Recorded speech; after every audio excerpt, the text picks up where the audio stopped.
ये जो लोग विभिन्न प्रदेशों से और यहाँ तक कि विश्व के कोने कोने से आए, वो किसी राजनीति से प्रेरित होकर के नहीं आए। वो आस्था से, धर्म से और अपने देश, अपनी मातृभूमि से जुड़े हुए हैं, इसलिए वो यहाँ पर आए। वहां पे गिद्ध नहीं गए थे, वहां पे सूअर नहीं गए थे, वहां पे इस देश में आस्था रखने वाले, इस देश को लोकतांत्रिक समझने वाले, इस देश में भाईचारे को आगे लेकर के जाने वाले लोग वहां पे पहुंचे थे। रावण नहीं हम पलने देंगे साधुओं के वेश में, रावण नहीं हम पलने देंगे साधुओं के वेश में, अफजल नहीं पनपने देंगे अब्दुल कलाम के देश में, हिंदू हो या मुसलमान अब शीश नहीं कटने देंगे, कसम तिरंगे झंडे की अब ये देश नहीं बंटने देंगे। डॉक्टर रागिनी।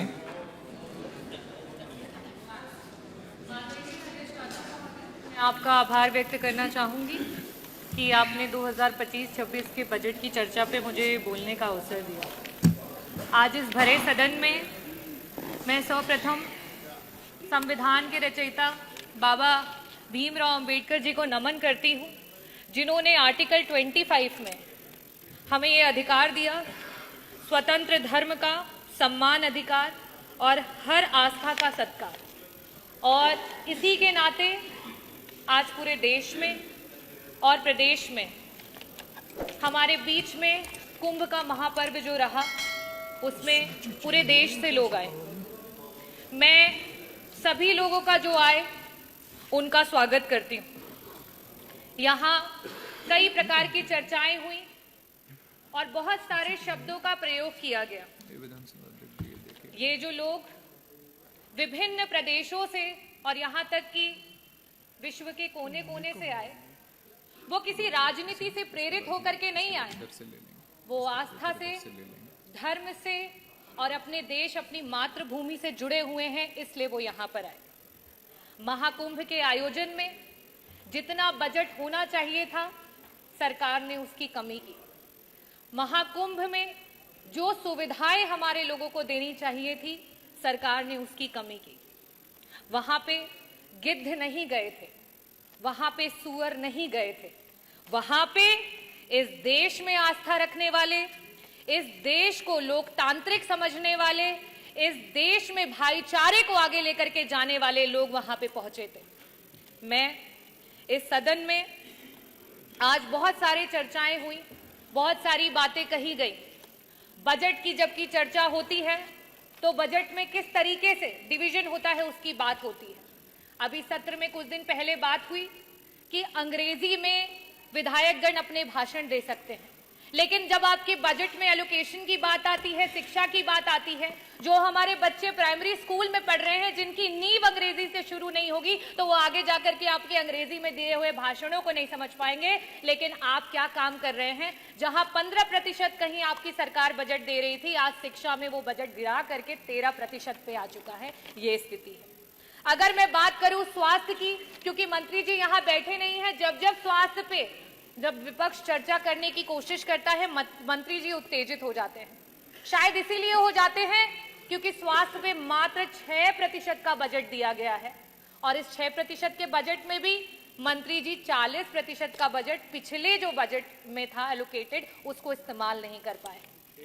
अगर हम बात करें ग्रामीण अंचल की, जो उत्तर प्रदेश की 60-70% की आबादी है, अगर हम उसमें बजट के एलोकेशन की बात करें तो मात्र 4% का बजट है, जो 8 करोड़ 8 लाख की आप बात करते हैं, 8 लाख करोड़ की बात, 8 लाख 8 हजार करोड़ की बात करते हैं, उसमें मात्र 4% का बजट दिया गया है। और सबसे बड़ी नाइंसाफी अगर इस सरकार में कोई झेल रहा है तो वो हमारा किसान है। पूरे देश का एवरेज औसत अगर निकाल लिया जाए तो बाकी प्रदेशों में जहां किसानों को 6% का बजट मिल रहा है, वहां उत्तर प्रदेश की सरकार में मात्र 3% का बजट है जो हमारे किसानों को दिया जा रहा है।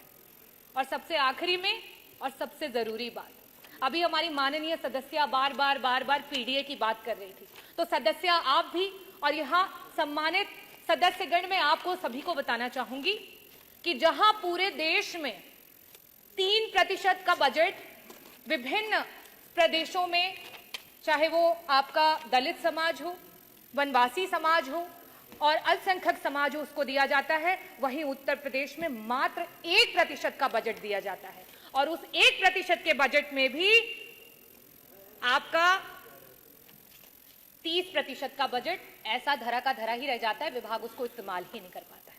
हम इतने बड़े बड़े बजट की बात कर रहे हैं, मैं आंकड़े रखना चाहूंगी। शिक्षा विभाग में वर्तमान में 14% का बजट जो है वो शेष रह गया, इस्तेमाल नहीं कर पाए। स्वास्थ्य में 40% का बजट ऐसे ही रह गया, उसे इस्तेमाल नहीं कर पाए। आवास में 46% का बजट रह गया, जिसे इस्तेमाल नहीं कर पाए। SC ST माइनॉरिटी में 30% का बजट है, जिसे इस्तेमाल नहीं कर पाए। अगर हम सिंचाई एवं बाढ़ नियंत्रण की बात करें, 35% का बजट है, जिसे इस्तेमाल नहीं कर पाए। अगर हम ट्रांसपोर्ट और PWD की बात करें, 6% का बजट है, जो पुराना बजट है, जिसे आप इस्तेमाल नहीं कर पाए। समाज कल्याण के मंत्री जी यहाँ बैठे हैं, 23% का बजट आज ऐसे ही पड़ा हुआ है, उसे इस्तेमाल नहीं कर पाए। कृषि विभाग वैसे ही 4% किसानों को दिया जा रहा है बजट में से, उसमें से भी 10% बजट ऐसे ही धरा का धरा रह गया, उसे इस्तेमाल नहीं कर पाए। तो मैं बजटों पे बहुत बातें नहीं करूंगी, क्योंकि जो पुराना है उसे ही नहीं इस्तेमाल कर पाए, तो बड़े बड़े बजटों का क्या हवाई लूटी जाए। मैं बात करना चाहूंगी अपने देश की एकता की, क्योंकि जिस समय यहां अंग्रेजी की बात हुई उस समय उर्दू के बारे में बहुत बड़ी बड़ी बातें की गई। उर्दू में जो लोग बोलते हैं उनको कुछ शब्दों से नवाजा गया। हमारे देश में उर्दू को बड़े ही लगाव से देखा जाता है। हिंदी अगर हमारी मातृभाषा है तो आज का ये जो देश है वो अंग्रेजी से भी नहीं घबराता है, अंग्रेजी को सीखने की पूरी इच्छा रखता है।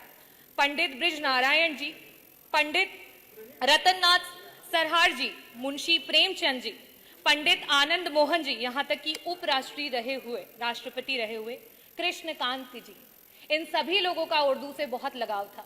तो क्या इनके लिए भी उन्हीं शब्दों से नवाजा जाएगा?